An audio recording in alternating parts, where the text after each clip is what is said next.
Mag-iisang taon na din mula ng ating pinuntahan ang bahay ni J. Brad TV kung saan napapalibutan ang kanilang bahay ng tubig ulan dala nga ng Bagyong Christine. Animoy nagmistulang dagat ang nakapaligid nito. Halos bubong na lang ang makikita sa kapaligiran. Ito ang nangyari sa aming pinuntahan dito. At pinupusta natin yung sitwasyon ni J. Brad, bahay nila. At kaming lahat po dito apektado. Ultimo mga sa amin, Upper Barangay, inabot pa ng baha ay dito. Noong bumisita kami sa bahay ni J. Brad ay pahirapan talaga. Kaunting mo lang tapak ay mahuhulog ka sa isang creek ng napakalalim. Ang papunta to kay J. Brad ay ano lang ito yung update ng yarong nila.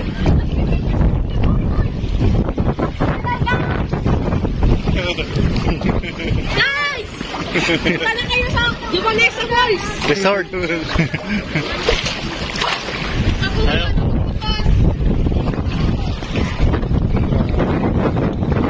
At tingnan natin yung bahay ni J. Brad TV. Ito pa yung lugar nila, J. Brad. Ayan. Duros yan ko eh. Puntahan po natin yung bahay ni J. Brad.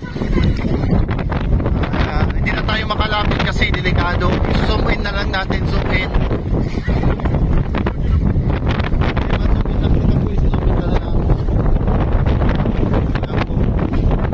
Grabe, mistulang dagat na.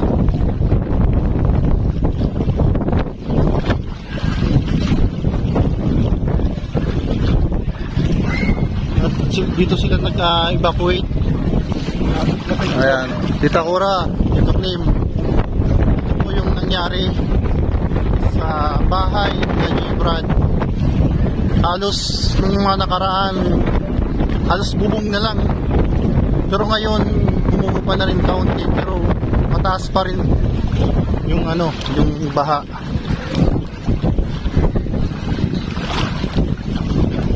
Ito yung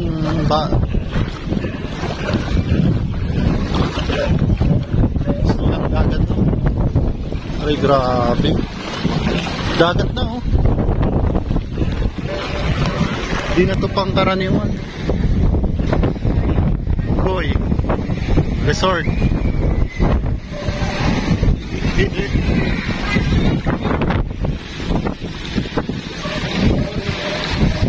Sa una naming paglalakad ay napakababaw pa ng aming dinadaanan.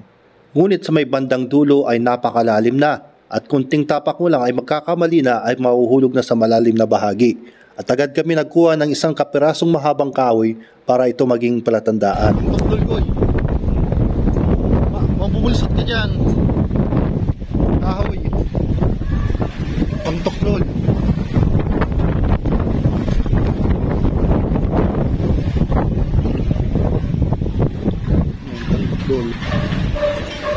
Kukuha tayo ng kahoy. Palatandaan na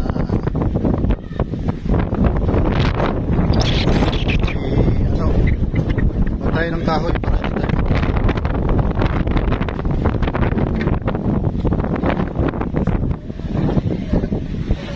Toy. Ang kuya, tapos sa kasunod.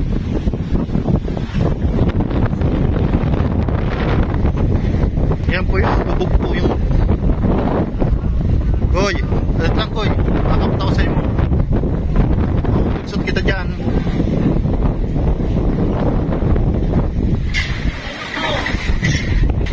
Yan po yung nakakailangan po ng rescue dito sa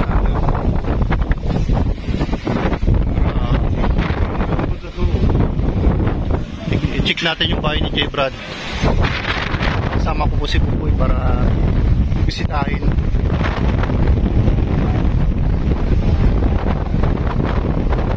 Yung lugar nila J. Brad.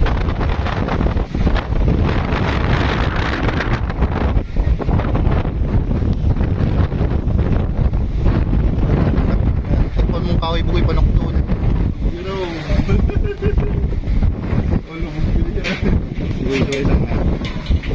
Ayun o.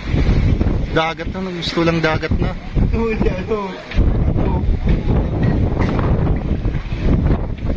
Ayan yung bahay ni Jebra to. Doon nakakamusta na kaya sila.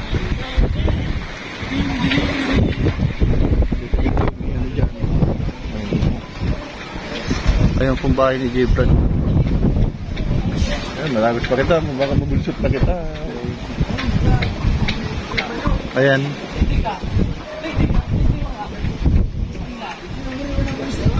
May mga tao dyan sa arong na Jero.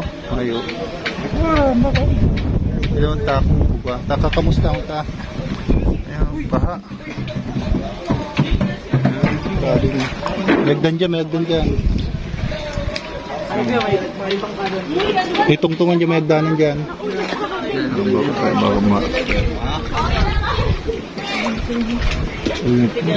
Yan. Okay. Go.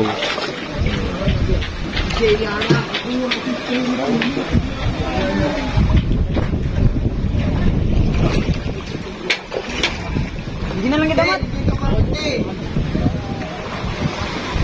Matay ka pa, hindi ka. Go.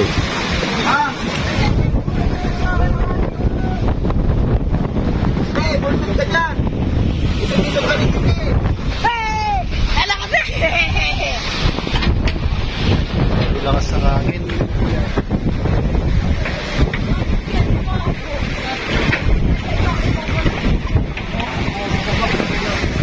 Sunod po natin puntahan yung landing pad. Doy-doy ka lang dyan, kuya. May bulsot yan. Hindi ka magkakitigibo, kuya. Raram dyan. Diyan ka lang sa pathway. Doy-doy lang. Yan po. Dito, malalim po dito sa part na to.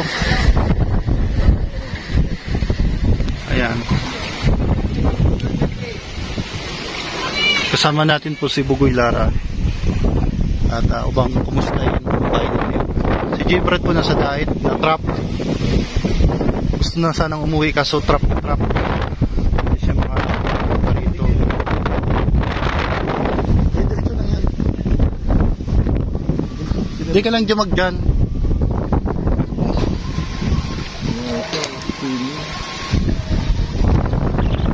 Hindi ka na magdyan. Kaya nakukontak na yung guy.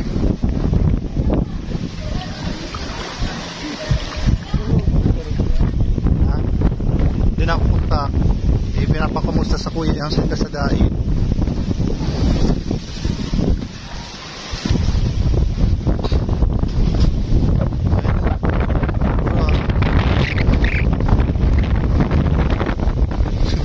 Pinapangkaraniwan.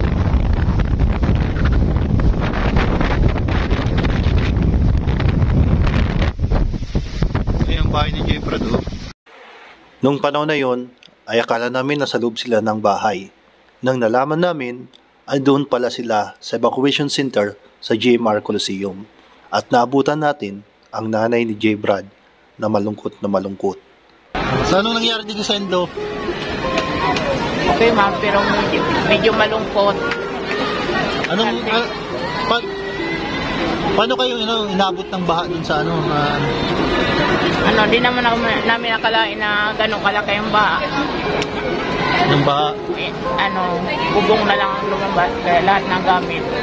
So wala nang natirang mga gamit sa inyo? Wala na. Yung tanging dala nyo na lang, yung mga damit? Mga 3 pirasong damit. 3 pirasong damit? Ay grabe no. So di man makauwi si Jbrad, na-trap daw sa dait. Gusto sanang umuwi. Ayan, anong mga pangangailangan ninyo dito sa sa Coliseum? Tubig, alcohol. Pagkain. Tubig, bigas, alcohol, pagkain. Kasi napaka-importante ng tubig dito kasi yung mga tubig po rito contaminated. Kailangan po nila yung sariwang tubig yung nabibili. Ang bigas? Walang bigas kasi yung mga bilihan ng bigas dito sa sentro, wala na. Walang bigas dito sentro. Kasi lahat ng mga negosyo dito, wash out. Lahat ng bigasan, wala na. Wala. Pero doon sa aming lugar, meron doon upper area na may mga bigas. So try natin makabili doon ng bigas doon sa upper area doon sa amin. sa mga ibang karatig ng bayan, ibang karatig barangay, yung mga hindi naabot ng Buti safe naman kayo, ang importante safe kayo. Safe kami pamilya. Yung pamilya, yung gamit lang. Maano naman yun, mababalik naman yung importante yung buhay ng tao, ang pinaka Yung buhay ng mga pamilya. Yun lang, kung sa mahal na Diyos, hindi kami pinabayaan na mawalang kahit isa. Makaka-recover din kaya makaka-recover. Basta lang, panalangin lang. Mag-pray lang. Kaya po parang maiyak ko yung nanay ni J. Brad kasi sa nangyari. Pambirang nilubyulat to. Hindi to biro. Ngayon lang nangyari for the history of Naga City. Sa tagal-tagal nang dumaan ng mga bagyo, ilang bagyo nang dumaan, ngayon lang nangyari na halos lampas tao. Pag lampas dalawang tao ang lalim. Na lang nakikita ng bahay. Bubong na lang biriyon nyo, second floor sa kanila, pero inabot yun. Yung nakita nyo po sa video yun, medyo humuhupa na yun, pero hanggang bubong, second floor. Biriyon nyo. Dito pang karaniwang baha na nangyari dito sa Kabikulan. At si Jaber din na makapunta din, hindi na magpursa. Hindi ko muna pinauwi kasi wala naman siyang dadaanan. Ano sabi mo kay J. Brad na gusto magpursa? Wag ka naman ang umuwi. Okay naman kami. Ayan, Jero, wag ka muna daw umuwi kasi okay naman sila, safe naman sila. Wag mo nang intindihin yung mga gamit, yung gamit lang yan. Importante ligtas yung pamilya mo, Safe yung yung Na yung awaw niya. si Baki safe. Yun din isa sa inaalala ni J. Brad, yung aso niya. si Baki. Kasi si Baki hindi naman namatay sa tubig. Hindi naman namatay. So kailangan natin ng pangangailangan rito ng mga alcohol, alcohol, bigas, at magkakandak tayo dito ng feeding program po dito sa mga nagrabi at nasalanta ng bagyo. Sa mga nais pong tumulong, dumagdag sa tulong, pwede rin po kayong mag-message po sa ating Facebook page sa Sagap TV. Mag-comment lang po kayo. Lahat po ng mga donation nyo po ay mapupunta po sa kanila. Hindi po sa atin diretso. Ako din po ay apektado din ng baha, pero dahil tayo ay nagmamalasakit, kapwa Pilipino, kailangan natin magtulungan. Ayan. Makikita nyo po, may mga dito po na stranded.